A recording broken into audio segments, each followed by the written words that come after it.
Hello, everybody. Welcome to another episode of Tobacco Card Tuesday.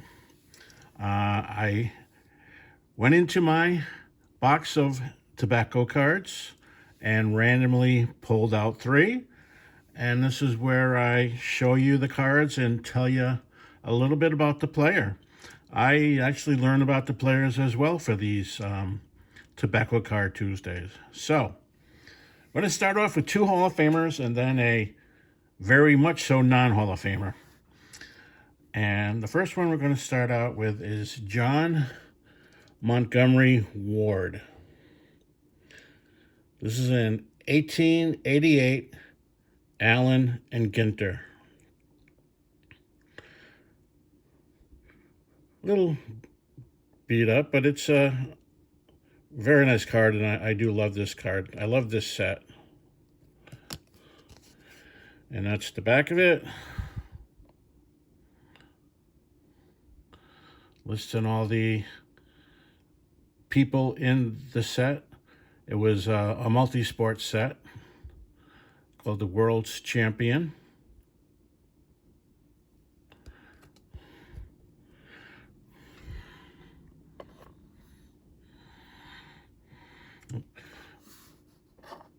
I think that doesn't have glare right there. Okay. Ward started in pro ball in 1878. He was a pitcher for the National League's Providence Grays. On days he didn't pitch, he would play the infield or outfield and actually did quite well. In 1879, he led the league with a 47-19 record. Also 239 Ks. That was in just 1879, where they used to pitch a lot and had 47 wins. Wasn't an alarming fact. Ward continued to pitch as well as field and bat very well for Providence through the 1882 season. In 1883, Ward was acquired by the New York Gothams, who later became the Giants, playing once again both pitcher and fielder. Now living in New York City, Ward began taking night and off-season classes at Columbia University School of Law, where he did obtain a law degree. An early season injury while sliding in 1885, Ward could no longer pitch, but he still could play the field and became the everyday shortstop for the team. Now, with his law degree and a bunch of other players at that time, most who would later become Hall of Famers, he founded the first baseball players union called the Brotherhood of Professional Players. Still playing with the Gothams, Ward acquired another degree, a PhD, I don't know what the B is for, in philosophy from the Columbia School of Political Science in 1886. Ward's hitting continued to get better, and he was one of the best defensive shortstops at that time. In the off-season following the 1887 season, Ward wrote the first instructional baseball book called Baseball: How to Become a Player. Ward was still the New York shortstop, leading them to consecutive NL pennants in 1888 and 1889. As leader of the Players Union, Ward continually fought the owners about the reserve clause. The clause was not fought with such intensity until Curt Flood refused to be traded after the 1969 season, finally ending the reserve clause in 1975, thus creating free agency. In 1890, Ward, fed up with the reserve clause, helped create the Players League, independent league, challenging the National League and the upcoming American Association for Players and Revenue. Ward was now on the Brooklyn team of the Players League, but that league lasted only 1 year, so in 1891 and 1892, Ward found himself as a member of the Brooklyn Grooms of the National League. Grooms would later become the Dodgers. Then in 1893, he was back on the New York Giants for that season, as well as the 1894 season. Still putting up impressive numbers. Now retired in 1895, Ward set up a legal practice and would remain a lawyer the rest of his life. In 1964, Ward was named to the Hall of Fame. His 17-year career numbers are 2,107 hits, 27 home runs, 540 stolen base, and a .275 batting average. His 7-year pitching record was 164 and 103 with a 2.10 ERA. So one more look. John Montgomery Ward, and he was a member of the New York Gothams at the time of this card.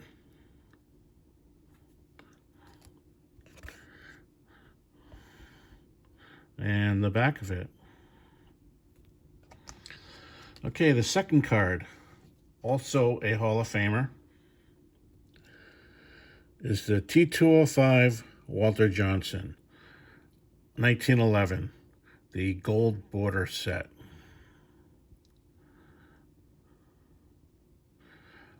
He was pictured on the Senators, the only team he played for, and the T205s for the American League had the diamond in the background.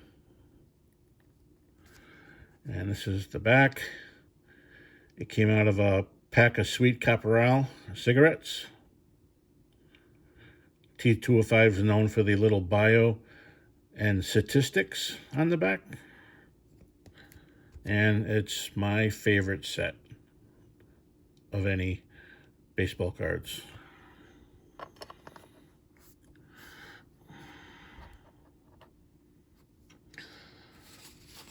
Walter Johnson has been described as the greatest pitcher ever. Johnson started his 21 Major League career in 1907, pitching for the Washington Senators as a 19-year-old. He would continue to pitch for the Senators until 1927. Johnson put up impressive numbers even though he played on mainly mediocre Washington Senator teams. He did put up 10 consecutive 20-plus win seasons from 1910 to 1919, but never had a good team to play around him. Finally, in 1924, with a better Senators team, Johnson led the Senators into and winning the World Series. In 1925, the Senators went back to the World Series, but this time lost. Johnson retired after the 1927. He was inducted with the first class into the brand new Baseball Hall of Fame in 1936, alongside Cobb, Ruth, Wagner, and Mathewson. 21-year career record, he was .417 and .279, once again mostly on mediocre teams. He could have won probably 500 on a better team. 3,509 strikeouts. He was named MVP in 1913 and 1924. And he is one of the best pitchers ever. And he was a gentleman as well. So one last look at the T205 Walter Johnson card.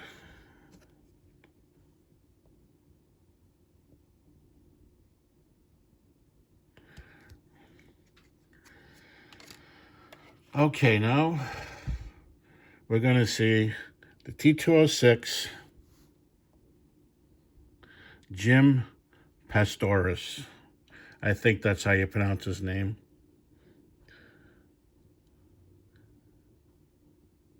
Beautiful card.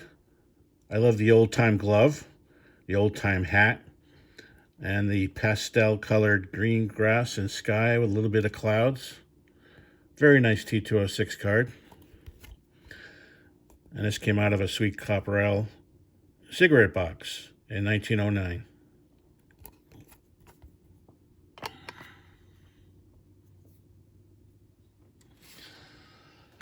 Okay, unlike the first two players, Sonny Jim Pastorus was on the other end of the spectrum in playing performance. In defense, he played on lousy Brooklyn Suburbans, later known as the Dodgers, team from 1906 to 1909. Pastorus still holds the Dodgers record of losing games 15 in a row.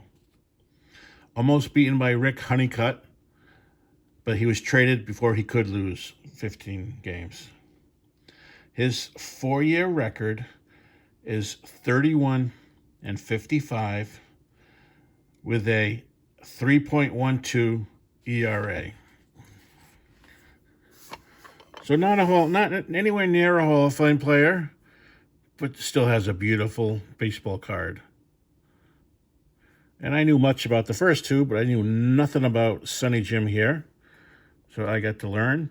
And hopefully all that information about both three players, you learned something too.